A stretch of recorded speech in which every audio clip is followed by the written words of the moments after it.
नमस्कार रसिक हो. आज 16 सप्टेंबर. आज आपले लाडके आणि एक मनस्वी लेखक श्री जयवंत दळवी यांचा स्मृतिदिन, खरं म्हणजे स्मरण दिन. प्रत्येक लेखकाकडे एक परीस असतो आणि गंमत म्हणजे प्रत्येकाचा परीस हा वेगवेगळा असतो. पण वाचनातून तो परिसस्पर्श झाला की वाचणाऱ्याचं आयुष्य मात्र बदलून जातं, हे अगदी खरं. चला, आज आपण जयवंत दळवींचा परिसस्पर्श अनुभवूया. बहुधा 5वीचंच वर्ष. बालभारतीचं म्हणजे मराठीचं पुस्तक. त्यात एका हाफमॅड तात्याची गोष्ट होती. पाना फुलांवर जीव लावणारा हा तात्या कोणा आपूला सांगत असतो की अशी झाडाची पानं खुडायची नाहीत बरं, तो श्वास असतो त्यांचा. आपूलाही ते कळलं नव्हतं आणि आम्हालाही ते तेव्हा कळलं नव्हतं. पुढे ज्या मुक्या प्राण्याला इजा होऊ नये म्हणून तात्या तडमडतो, तो मेंढाच तात्याला धडक देऊन जायबंदी करतो आणि त्यातच तात्याचा मृत्यू होतो. खूपच नाट्य आणि आशय असलेली ही कथा कोणा जयवंत दळवी यांनी लिहिलेल्या सारे प्रवासी गडीचे या पुस्तकातली. हा तात्या कायमचा लक्षात राहिला, जयवंत दळवी या नावासकट. आणि एक गंमत त्या नावाबरोबर जोडली गेली होती. जयवंत हे आडनावही असतं आणि त्याच आडनावाचा आमचा दोस्तही आमच्याच वर्गात होता. त्यामुळे 2 आडनावं असणारा लेखक अशी दळवींची ओळख मनात ठसली. पुढे मोठं होईपर्यंत दळवींची काही गाठ पडली नाही. बहुधा लहान मुलांनी वाचावं असं अजून काही दळवींनी लिहिलेलं आहे असं पाठ्यपुस्तक मंडळाला काही वाटलं नसावं. एका अर्थी ते खरंही आहे. 70च्या दशकात दळवींची जी नाटकं रंगभूमीवर येत होती त्यांचे विषय बघता दळवी हे मोठ्यांचेच लेखक आहेत याची खात्री पटली होती. परंतु सारे प्रवासी घडीचे या पुस्तकातच लहान मुलांच्या मानसिकतेची नस अचूक ओळखून ती ज्या मिस्किल शैलीत दळवींनी मांडली आहे त्याला तोड नाही. गणित हा विषय शिकताना नरू या सामान्य विद्यार्थ्याच्या मनात काय काय भन्नाट विचार येत असतात हे अगदी ऐकण्यासारखं आहे. गणिताच्या तासालाही नरूची अशीच झटापट व्हायची. एका हौदात 14 बादल्या पाणी ओतले आणि त्यातले 3 बादल्या पाणी गळून गेले तर हौदात किती बादल्या पाणी राहिले? हे बागायतकर मास्तरांचं अत्यंत आवडतं गणित.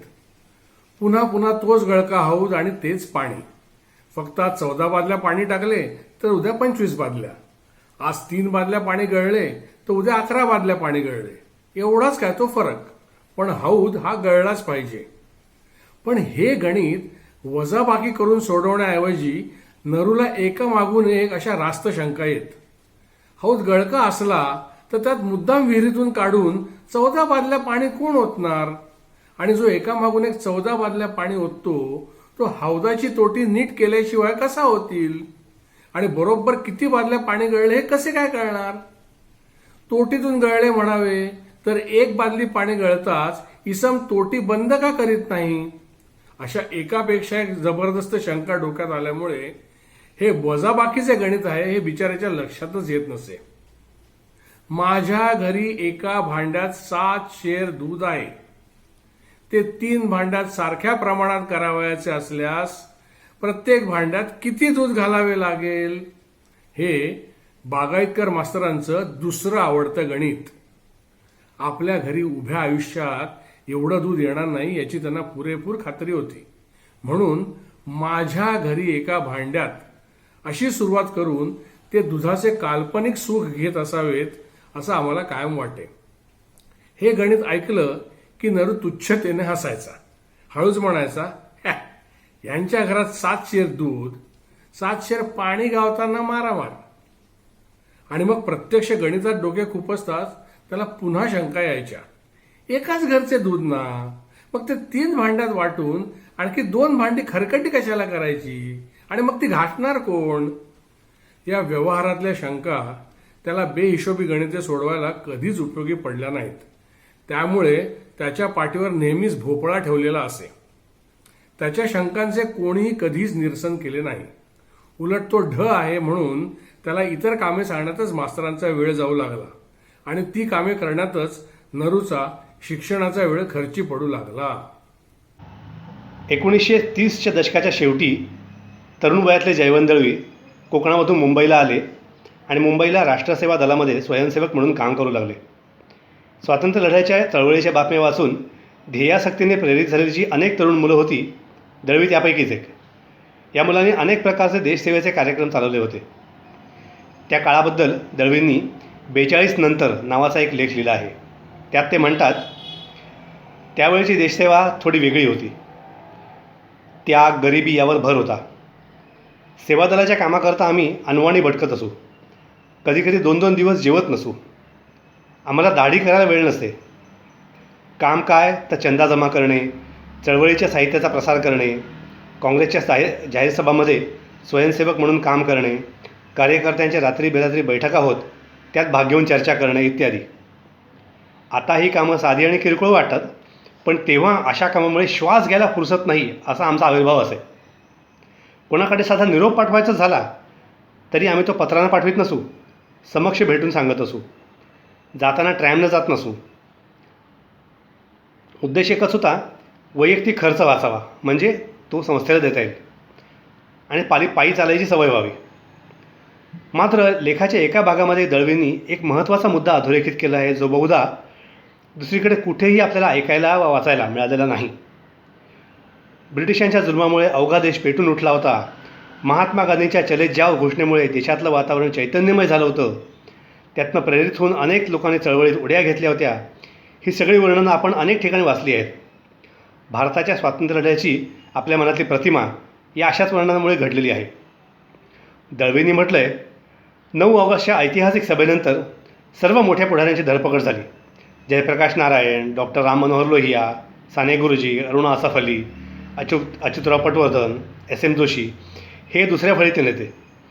ते भूमिगत झाले, त्यामुळे ते आमचे नायक बनले. या भूमिगत नेत्यांचे संदेश यायचे. ते सायक्लोस्टाईल करून आम्ही गुपचूप वाटत असू आणि परिणामाची वाट पाहत असू, पण कसलाही परिणाम दिसत नसे. मग नंतर काही दिवस आम्ही शाळा कॉलेज बंद करायचा प्रयत्न करून बघितला, पण त्याचाही काही उपयोग झाला नाही. चळवळीचं वातावरण धगधगतं ठेवण्यासाठी आम्ही सायक्लोस्टाईलच्या बुलेटिन काढत असू. त्यामध्ये कुठे उठाव झाले, कुठे पोलिसी अत्याचार झाले, कुठे लष्कराची गाडी उलटली, याची रसभरीत वर्णन असत. ही बुलेटिन आम्ही गुप्तता पाळून वाटत असू. पण चळवळ हळूहळू दबली गेलीच, इतकी की हे नेते तुरुंगात आहेत याचाच लोकांना विसर पडला. गांधी, जिना, राजगोपालाचारी आणि व्हाईसरॉय यांची जी काही पत्रापत्री व्हायची त्यासंबंधी वृत्तपत्रामध्ये काही लांबमोठ्या बातम्या येत. बाकी सगळं शांत होतं. धक्का बसावा असं वर्णन आहे ना. आजवर आपल्या मनामध्ये स्वातंत्र्य लढ्याच्याबद्दल जी काही प्रतिमा होती, ओजस्वी तेजस्वी अशी, तिच्या ठिकऱ्या उडवणारं. दळवींनी त्यांना जे जे काही दिसलं ते जसं तसं लिहून काढलं आहे. उगाच ओढून ताणून अतिनाट्यमयता आणलेली नाही. त्यामुळेच हे वर्णन धक्कादायक असूनही खरं वाटतं. सामान्य लोक हे कुठल्याही काळात सामान्यच असतात आणि तसंच जगतात. दळवींचं वर्णन हे खऱ्या अर्थानं यथार्थ चित्रण म्हणावं तसं आहे. आपल्याला त्या काळाचं खरं चित्र दाखवणारं. दळवींनी उदंड लेखन केलं. सुमारे 17 कथासंग्रह, 18 कादंबऱ्या, 19 नाटकं, 10 विनोदी लेखसंग्रह, 6 चित्रपट कथा आणि संकीर्ण म्हणजे प्रवास वर्णन, एकांकिका आणि इतर लेखनही, अशा 70हून जास्त साहित्यकृती त्यांनी निर्माण केल्या. दळवींची पहिली कथा दातार मास्तर. तिच्या प्रसिद्धीबद्दल दळवींनी सांगितलेली ही आठवण. 1948 साली माझी दातार मास्तर ही पहिली कथा प्रसिद्ध झाली. मुंबईच्या प्रभात या दैनिकामध्ये नोकरीसाठी प्रयत्न करत असताना पैशाची तंगी होती. भूक आणि हॉटेलात येणारे वास यामुळे अस्वस्थता निर्माण होई. एकदा अशी खूप अस्वस्थता निर्माण झाली तेव्हा दातार मास्तर ही कथा मी लिहिली. त्यावेळी मी मुंबईत कांदेवाडीत राहत होतो. ही कथा घेऊन जवळच असलेल्या नवाकाळ दैनिकाच्या कचेरीत मी गेलो आणि चोरासारखी तिथे टाकून आलो. आठवड्याभरानं चौकशीसाठी जावं असा माझा विचार होता. पण 4-5 दिवसातच नवाकाळच्या रविवारच्या अंकात ती कथा प्रसिद्ध झाली. एक अंक नेण्याच्या निमित्तानं नवाकाळच्या कचेरीत गेलो. तिथे श्रीयुत केळकर नावाचे वयस्क गृहस्थ होते. त्यांनी मला एक अंक दिला आणि मोबदला म्हणून 5 रुपयांची नोट हातावर ठेवली. प्रसिद्ध झालेली ही माझी पहिली कथा आणि तो माझ्या भवानीचा पहिला मोबदला. त्यावेळी कांदेवाडीच्या नाक्यावर, आता इराण्याची बेकरी आहे, तिथे एका वृद्ध ब्राह्मणाचं उपाहारगृह होतं. नाव बहुधा क्षुधा शांती उपाहारगृह. तिथे मला आवडणारे पोळे आणि चटणी मिळे. किंमत 1 आणा. तिथे बसून एकाच बैठकीत मी गरमागरम 7-8 पोळे खाल्ल्याचं मला आठवतं. या पहिल्या वहिल्या कथेची माझी आठवण आज 40 वर्ष होत आली तरी रुचकर आणि तितकीच गरमागरम आहे. ही गोष्ट लक्षात राहण्याचं आणखी एक कारण म्हणजे मी पोळ्या मागून पोळा मागवतोय हे पाहताच तो वृद्ध ब्राह्मण मालक माझ्या शेजारी आला आणि खिशात पैसे आहेत ना याची खात्री करून गेला. माझ्या खिशात नवा काळचा मोबदला होता हे त्याला ठाऊक नव्हतं.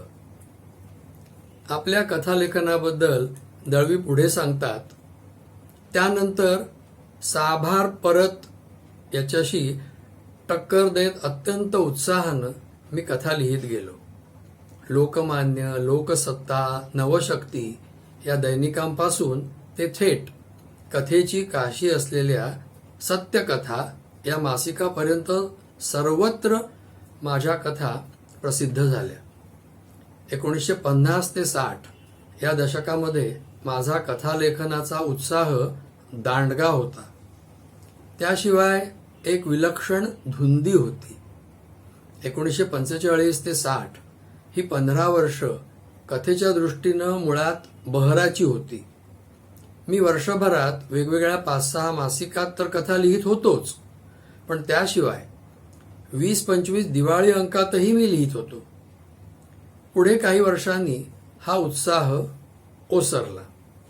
धुंदीही कमी झाली.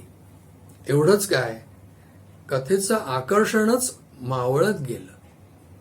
1965 पर्यंत मी कथालेखन केलं, पण पुढे त्यातून मन उडालं. मग मी कथालेखन थांबवलं.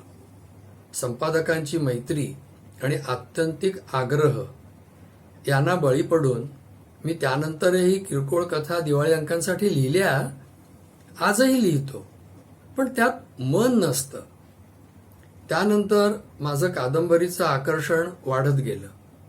पुढे 72 सालापासून मी नाटकाकडे वळलो. या घटकेपर्यंत मला पहिलं आकर्षण कादंबरीचं आणि दुसरं आकर्षण नाटकाचं वाटतंय. पण कथालेखन मात्र अक्षरशः नकोसं झालेलं आहे. आरवलीसारख्या समुद्रकिनाऱ्यावर वसलेल्या गावी दळवींचं लहानपण गेलं. भात आणि वेगवेगळ्या प्रकारचे रुचकर मासे हेच मुख्य जेवण. लाल जाड्या तांदळाचा भात, मासळीची आमटी, तळलेली मासळी आणि मासळीचं सुकं. आहाहा. पहिला भात, दुसरा भात आणि शेवटी सोलकढी बरोबर तिसऱ्यांदा भात. आनंदाची परमावधी ती हीच. पुढे दळवी मुंबईला आले तो आरवलीचा वारसा घेऊनच. टिपिकल मुंबईकराप्रमाणे कोणत्याही वेळेस काहीही खावं हा दळवींचा पिंडच नाही. त्यांची मत्स्यसेवनाची हौसही ऋतुमानाशीच निगडीत आहे. आपल्या पूर्वजांनी ऋतूप्रमाणे जे खाण्याचं गणित मांडलंय त्यानुसारच दळवींचा मत्स्याहार चालतो. याविषयी आत्मचरित्राऐवजी या पुस्तकात त्यांनी जे लिहिलंय ते अगदी वाचण्यासारखं आणि ऐकण्यासारखं आहे. मी स्वतः मासळी बाजारात जातो, कारण स्वतः पाहून आणल्याशिवाय चांगली मासळी मिळू शकत नाही आणि चांगली मासळी खाल्ल्याशिवाय दिवस चांगला जात नाही. मी तीच मासळी रोज खात नाही. रोज वेगळा मासा हवा. माशाला कांती असते. ती पाहून पाहून डोळे तयार झालेले असतात. ताजा बिनबर्फाचा मासा तेजस्वी दिसतो. जेवढा जास्त तेजस्वी तेवढा जास्त महाग. तो पाहूनच आणावा लागतो. माझ्या डोळ्यात आता ते दीर्घ काळामुळे रसिकत्व आलेलं आहे. त्या रसिकत्वामुळे मी पैसेही सढळ हस्ते खर्च करतो. हे माहीत असल्यामुळे दादर आणि माहीम इथल्या 2 बाजारात मला पत आहे. तिथल्या काही कोळणी मैत्रिणी बनल्या आहेत. सकाळी 9:30-10 पर्यंत माझ्यासाठी काही खास चीजा राखून लपवून ठेवलेल्या असतात. खोताच्या वाडीतलं अनंताश्रम हे दळवींचं अत्यंत आवडतं हॉटेल. त्यांना अपेक्षित असणारं ताजं मासळीचं जेवण देणाऱ्या या हॉटेलचा शोध त्यांना कसा लागला त्याविषयी त्यांनी एक लेखच लिहिलेला आहे. मला महिन्याकाठी किरकोळ चहा पाण्यासाठी म्हणून 5 रुपये मिळत. त्यात हॉटेल खर्च भागवावा लागे. एकदा गिरगावातून जाताना खोताच्या वाडीच्या तोंडावर एक मोठा फलक दिसला. त्यावर अनंताश्रम अशी मोठी अक्षरं रंगवलेली दिसत होती. पुढे लिहिलं होतं, शाकाहारी आणि मांसाहारी जेवण, किंमत 3 आणे. खोताच्या वाडीत मी अनंताश्रम शोधत गेलो. तिथे एक चिंचोळ प्रवेशद्वार दिसलं. आत खाणावळ, संगमरवरी दगडाची छोटी छोटी टेबलं आणि लोखंडी खुर्च्या. त्यापूर्वी मी कधीही खाणावळीत किंवा हॉटेलात गेलो नव्हतो. मी दबकत एका खुर्चीवर बसलो. एका करारी म्हणण्यापेक्षाही रागेट चेहऱ्याच्या माणसानं माझ्या पुढे ताट ठेवलं. अशी दळवींसमोर अनंताश्रमात ताट ठेवलं गेलं आणि त्यानंतर दळवी अनंताश्रमाचे नेहमीसाठी चाहते झाले. काळाच्या ओघात अनेक गोष्टींमध्ये बदल होत असतात. कधीकधी काही गोष्टी बदलत्या काळापुढे आपलं अस्तित्व टिकवू शकत नाहीत. त्यात आपल्या आवडीच्या गोष्टी असल्या की मात्र मनाला हुरहुर लागते. अनंताश्रमाच्या बाबतीतही असंच झाल्यामुळे दळवींना वाटणारी खंत त्यांनी लेखनातून व्यक्त केली आहे. पण एका गोष्टीची मला सदैव रुखरुख वाटते. माझा जीव हुरहुरतो. माझ्यासारख्या जुन्या लोकांचे आवडीचे काही पदार्थ आता अनंताश्रमात होत नाहीत.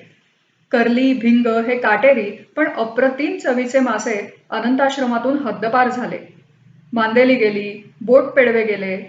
कारण मॉडर्न गिऱ्हाईकांना ही मासळी खाता येत नाही. क्लासिकल गिऱ्हाईकं संख्येनं कमी झाली. कर्ली, बांगडे यांची उडीद मेथी किंवा तिखलं, पेडव्याचं सुकं, भिंगीची तिरफळं घातलेली आमटी हे लाळ गळवणारे मासळीचे पदार्थ आता फक्त आठवणीपुरते राहिले. आता पापलेट, हलवा, सुरमई ही एका काट्याची मत्स्यमंडळी तेवढीच मिळते. तरीही जी कुठली असेल त्या मासळीत अनंताश्रमाची आमटी म्हणजे एक अपूर्व आनंद. बेडेकरांची पूर्वी एक जाहिरात असे, सर्वात उत्कृष्ट लोणचं तुमच्या बायकोच्या हातचं, 2रा नंबर मात्र बेडेकरांचा.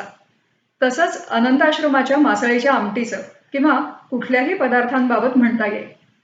सर्वात उत्कृष्ट मासळीची आमटी ही तुमच्या बायकोच्या हातची, 2रा नंबर मात्र अनंताश्रमाचा.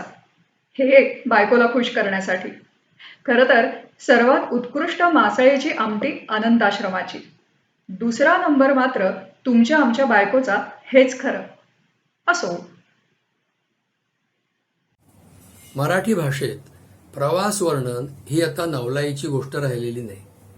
गेली कित्येक वर्ष परदेशातल्या प्रवासावरची पुस्तकं मराठी भाषेत लिहिली जात आहेत. पण सगळ्यांच्या जिज्ञासेची आणि स्वप्नातली भूमी म्हणजे अमेरिका. या अमेरिकेविषयीही बरीच प्रवास वर्णनं मराठीमध्ये प्रसिद्ध झालेली आहेत. 1957 साली साधारण 35च्या आसपास असलेल्या जयवंत दळवींना अमेरिकेत जायची संधी मिळाली. तिचा त्यांनी फायदा घेतला. पण केवळ स्थलदर्शनात न अडकता किंवा अमेरिकेच्या नावलौकिकाचं दडपण न येऊ देता त्यांनी अमेरिकन समाजाचं बारकाईनं अवलोकन केलं. अगदी शेतकरी, केस कापणारे, वयस्कर मंडळी, रंगभूमी, वर्तमानपत्र, नाविन्याची हौस अशा अनेक अंगांनी त्यांनी अमेरिका डोळसपणे पाहिली. मग परत आल्यावर दळवींसारख्या सिद्धहस्त लेखकानं त्यावर एखादं पुस्तक लिहिलं नसतं तरच नवल. 1958 साली दळवींचं पुस्तक प्रसिद्ध झालं, लोक आणि लौकिक. अमेरिकेच्या वारीमध्ये त्यांना आलेल्या अनुभवांची पुरचुंडी म्हणजे हे छोटेखानी पुस्तक. दळवींना एका अमेरिकन कुटुंबात भोजनाची संधी मिळाली. तो अनुभव सांगताना दळवी लिहितात, अमेरिकन कुटुंबांना परदेशी पाहुणा घरी आणून त्याला पाहुणचार देण्याची मोठी हौस असते. हौस का, खोडच असते म्हणा ना. तुम्ही जाऊ शकाल का माझ्या मित्राकडे? त्यानं सांगूनच ठेवलंय मला. एका अमेरिकन मित्रानंच विचारलेल्या ह्या प्रश्नाला मी ताबडतोब संमती दिली. जेवणा खाण्याच्या निमित्तानं खर्च होणारे तेवढेच $2 वाचले. मला त्यानं हेनरी विंगरचा पत्ता दिला आणि सोबत चिठ्ठीही. तो दिवस होता शनिवारचा. मुंबईमधल्या पिकेट रोडच्या मारुतीचा हात शनिवार नसल्यामुळे उपास तासाचा प्रश्न नव्हता. म्हणून मी त्याच दिवशी विंगरचा पत्ता हुडकत त्याचं घर गाठलं. त्या घरात स्थिरावल्यानंतर दळवी यजमानीबाईंच्याकडून त्यांच्या स्वयंपाकाची माहिती घेऊ लागले. बाई म्हणाल्या की त्यांना स्वयंपाकासाठी 1 तासापेक्षा जास्त वेळ लागत नाही. दळवी चकितच झाले. त्यांनी अमेरिकन जेवणाच्या पद्धतीचं सागर संगीत वर्णन केलंय. ते लिहितात, आम्ही जेवायला उठलो. तिघही आतल्या खोलीत गेलो. तिथे एका टेबलावर फक्त 3 मोठी ताटं होती. एका ताटात तळलेले कोंबडीचे तुकडे, दुसऱ्या ताटात गरमागरम पाव आणि तिसऱ्या ताटामध्ये कच्च्या भाज्यांचं सॅलड. बाजूला काचेच्या बशा होत्या आणि काटे होते. आम्ही प्रत्येकानं एक बशी हातामध्ये घेतली. मी पाहुणा म्हणून त्यांनी मला अग्रक्रम दिला. मी कोंबडीचे 2 तुकडे बशीमध्ये घेतले, पावाचे तुकडे ओढले आणि त्याच बशीत सॅलड घेतलं. तसंच त्या दाम्पत्यानंही केलं. मग आपापली बशी हातात घेऊन आम्ही बाहेर आलो. खुर्चीवर बसलो आणि स्वतःच्या मांडीवर बशी ठेवून हात मारायला सुरुवात केली. या पद्धतीचं नाव बफे. पदार्थ संपला म्हणजे ते आग्रह करतात, पण उठून कोणी तुमच्या पानात वाढणार नाही. आपण स्वतः उठायचं आणि आपल्याला हवं तेवढं वाढून घ्यायचं. आपल्या घरी पंक्तीमध्ये 8-10 पदार्थ तरी ताटात पाहिजे आमची सवय. शिवाय बायका आहेतच हातामध्ये टोप घेऊन ओणव्या. त्यामुळे हेनरीच्या घरचं जेवण मला जेवल्यासारखं वाटलंच नाही. पण ती प्रथा त्यांच्या अंगवळणीच पडली. ह्या जेवणानंतर पुडिंग आणि कॉफी झाली. आता हा सारा प्रकार 1 तासात कसा झाला हे पाहण्यासाठी मी स्वयंपाकघराची तपासणी केली. कोंबडीचे तुकडे प्लॅस्टिकच्या पिशवीतून तयार मिळतात. ते आणून विजेच्या तव्यावर टाकायचे. बटण दाबलं की तवा तापला. पावाचं तयार पीठ बाजारातच मिळतं. ते भिजवून गोळा शेजारच्या छोट्याशा भट्टीमध्ये टाकायचा. योग्य आकड्यावर बटन दाबून ठेवलं की बस, मग लक्ष सुद्धा द्यायला नको. पाव तयार होताच वर येतो आणि भट्टी बंद होते. रस्त्यावर कांदे 5 आणि पावशेर अशी फेरीवाल्याची आरोळी ऐकू आली की तव्यावरची चपाती करपली असा प्रकार नाही. पुडिंगचं पीठ सुद्धा तयार. पाणी घालून भट्टीत टाकायचं की 5 मिनिटात पुडिंग पुढ्यामध्ये. जेवणानंतर बारबारानं आता कोंबडीची सगळी हाडं एका नळीत घातली आणि वर पाणी सोडून एक कळ फिरवली. जातं भरडल्यासारखा आवाज झाला. साऱ्या हाडांचा चुरा होऊन तो गटारामध्ये परस्पर गेला. ताटं बशा तिनं दुसऱ्या यंत्रात टाकल्या आणि कळ फिरवली. 3 मिनिटात त्या बशा धुवून वर आल्या. झालं, सारं स्वयंपाक खोलीतलं काम झालं. आपल्या आसपासची बरीचशी मंडळी आज ज्या प्रकारे जगतात त्याची जननी ही अमेरिकन पद्धतच आहे हे दळवींनी आपल्याला 60-62 वर्षांपूर्वी सांगितलेलं आहे. दळवी कोण आहेत म्हणजे कोणत्या प्रकारचे लेखक आहेत याचा धांडोळा घेताना लक्षात येतं की कोणत्याही एका साच्यात बसवू शकू असे लेखक ते नाहीतच. कोणताही विशिष्ट प्रकारचा शिक्का आपण त्यांच्यावर मारू शकत नाही, पण एक शिक्का मात्र मी त्यांच्यावर आपलेपणाने मारणार आहे. म्हणजे मला विचाराल तर ते बखरकार आहेत. असं एकदम प्रश्नचिन्ह नका आणू चेहऱ्यावर. बखर म्हणजे एक ऐतिहासिक दस्तावेज ज्यात तत्कालीन समाजाचं, राजकारणाचं, जीवनशैलीचं प्रतिबिंब पडलेलं दिसतं.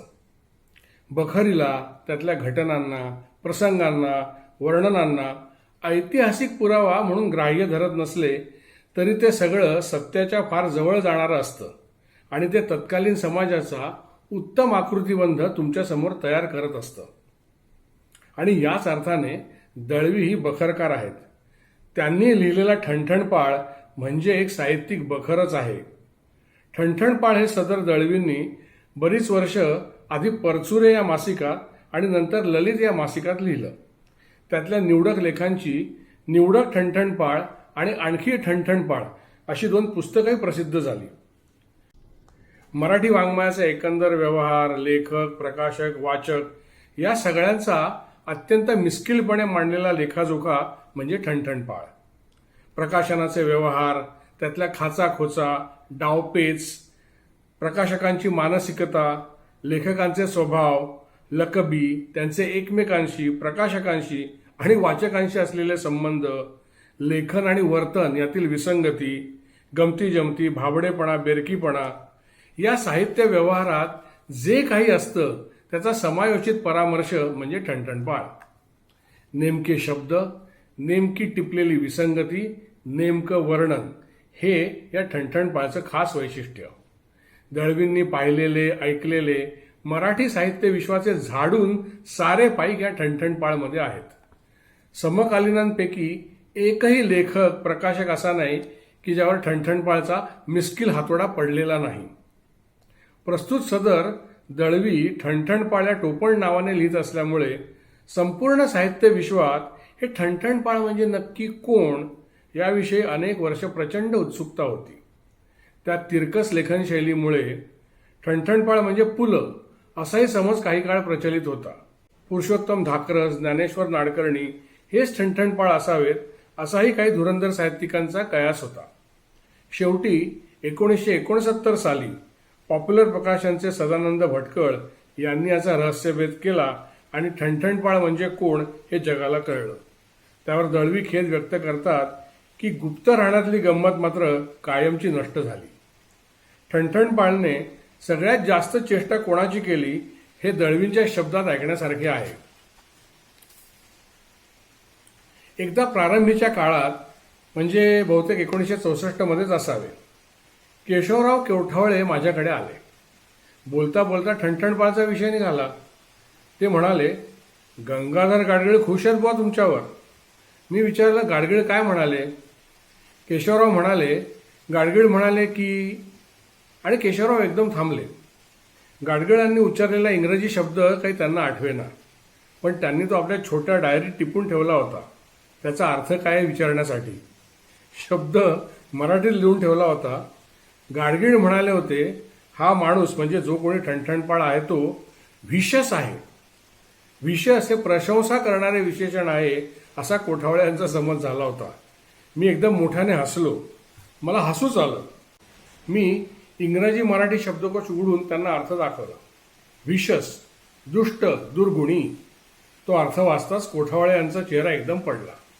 त्या पडलेल्या चेहऱ्याने ते म्हणाले, गाडगीळ ठणठणपाळला व्हिशस म्हणाले ना, तेव्हा मी त्यांना थँक्यू म्हणालो.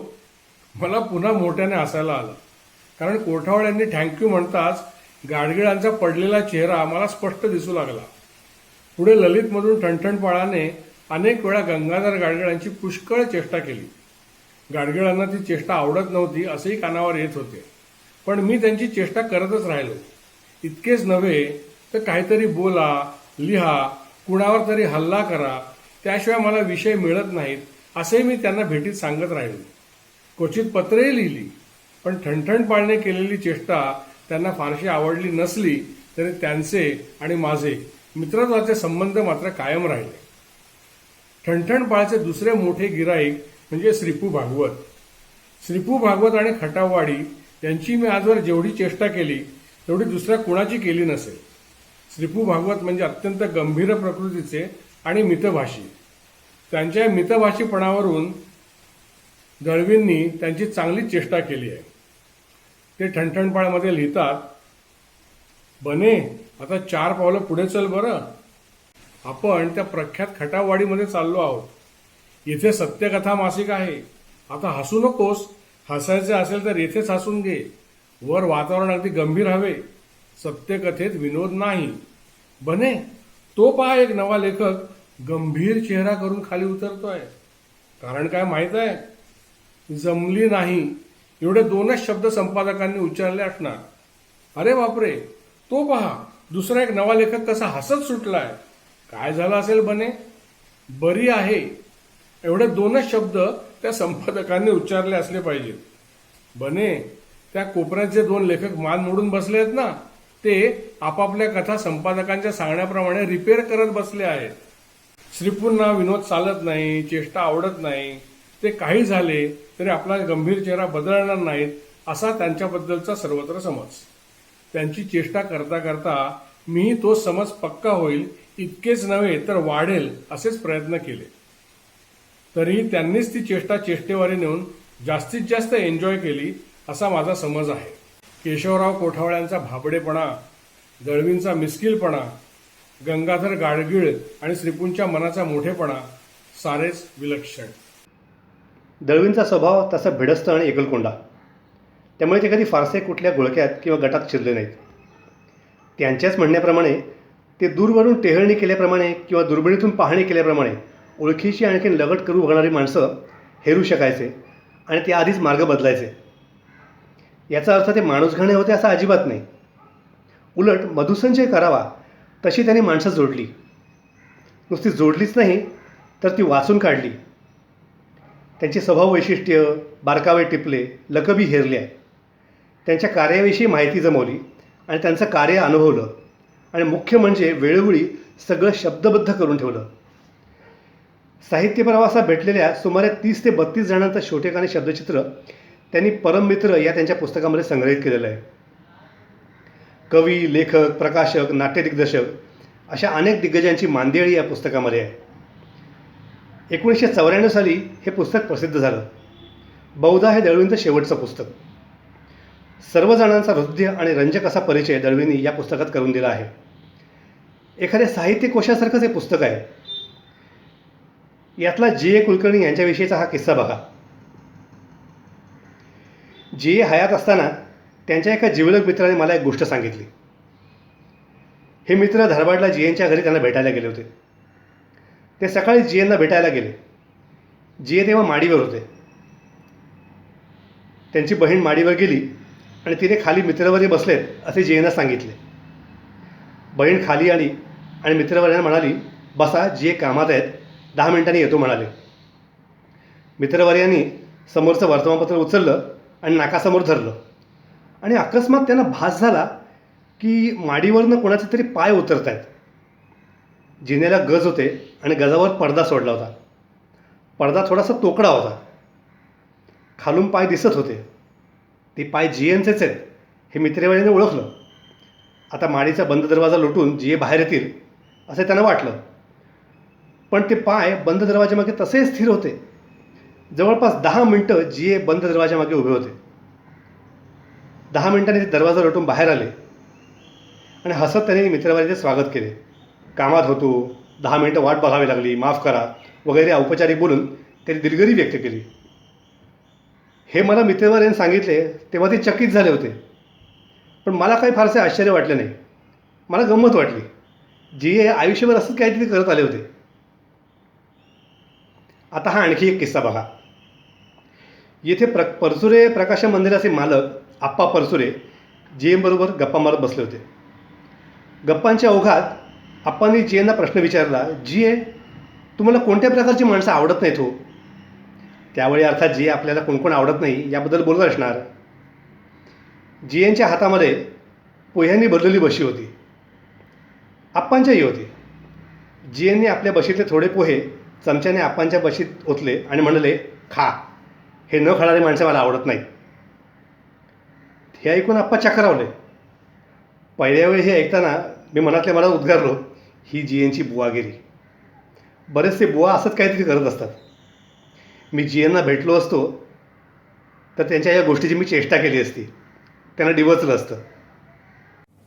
जयवंत दळवी मराठी साहित्यिकांमधलं एक आदराने घेतलं जाणारं नाव. कथा, कादंबरी, नाटक, कादंबरीवरून नाटक, नाटकावरून चित्रपट असे वेगवेगळे साहित्य प्रकार ज्यांनी हाताळले असे प्रथित यश लेखक जयवंत दळवी. दळवींचं नाव घेतलं की साधारणपणे सर्वसामान्य वाचकाला आठवतात ती त्यांची नाटकं, कथा आणि कादंबऱ्या. पण याहून वेगळं लेखन त्यांनी केलेलं आहे हे बहुधा आठवतच नाही. काही मंडळींना तर कदाचित ते माहीतही नसतं. जयवंत दळवी म्हटलं की म्हातारा म्हातारी, एखादं वेडं माणूस अशा व्यक्तिरेखा त्यांच्या कथा, कादंबरी आणि नाट्यलेखनामध्ये असतात एवढंच या वाचकांना चटदिशी आठवतं. दळवींचा निर्विष, अधूनमधून चिमटे काढणारा विनोद त्यांना आठवत नाही. दळवींनी उत्तम व्यक्तिचित्र लिहिली हे कदाचित विसरलं गेलेलं असतं. त्यांनी काही नामवंतांच्या मुलाखती घेतल्या होत्या हे बऱ्याच जणांना माहीतच नसतं. मग त्यांनी प्रवास वर्णन लिहिलं होतं हे माहीत असण्याची शक्यता तर फारच दूरची. दळवींनी चांगल्या ग्रंथाचं संपादन केल्याचं लक्षात असेल का कुणाच्या? पु ल देशपांडे यांच्या षष्ठ्यब्दी पूर्तीनिमित्त प्रकाशित झालेल्या पु ल एक साठवण या अतिशय महत्त्वाच्या ग्रंथाचं संपादन जयवंत दळवींनी केलं. साक्षेपानं पण जिव्हाळ्यानं. त्यांच्या या कामाची पावती खुद्द पुलंनीच त्यांना दिली. पु ल म्हणतात, गेले काही महिने माझ्या लेखांची आणि मी लिहिलेल्या पत्रांची जमवाजमव करण्यासाठी तुम्ही जी धडपड चालवलेली आहे ती पाहून खरं तर मला विलक्षण संकोचल्यासारखं वाटतंय. तुम्ही आशीर्वाद मागताय. मला तुम्ही स्नेहापोटी चालवलेल्या धडपडीबद्दल तुमचे आभार मानायला हवेत. साहित्यिक म्हणून तुमच्या आयुष्यातला हा बहराचा काळ आहे. तुमच्या कादंबऱ्या आणि नाटकं यशाची नवी नवी शिखरं गाठतायत. अशा या परिस्थितीत तुमच्या वेळेला खूप किंमत आहे. असं असूनही माझ्या लेखांच्या संपादनाचं काम तुम्ही हातात घेऊन त्यासाठी आपला वेळ खर्च करत आहात. तुमचं हे ऋण मला मोलाचं वाटतं. या पुढल्या आयुष्यात हात हे आशीर्वादासाठी आणि ज्यांनी ज्यांनी तुमच्यासारखं माझ्यावर अकृत्रिम आणि निरपेक्ष प्रेम केलं त्यांचे हात क्षणभर आपल्या हातात घेण्यासाठीच आहेत असंच मला वाटायला लागलंय. जयवंत दळवींच्या संपादन कौशल्याबद्दल खुद्द पुलंनी अशी प्रशंसा केलेली आहे. म्हणूनच कथा, कादंबरी, नाटक या पलीकडचे जयवंत दळवी तुमच्या पुढे उभं करायचा आमचा प्रयत्न होता. तुम्हाला तो कसा वाटला ते अवश्य कळवा. काही सुचवावंसं वाटलं तर तेही नक्की सुचवा. धन्यवाद.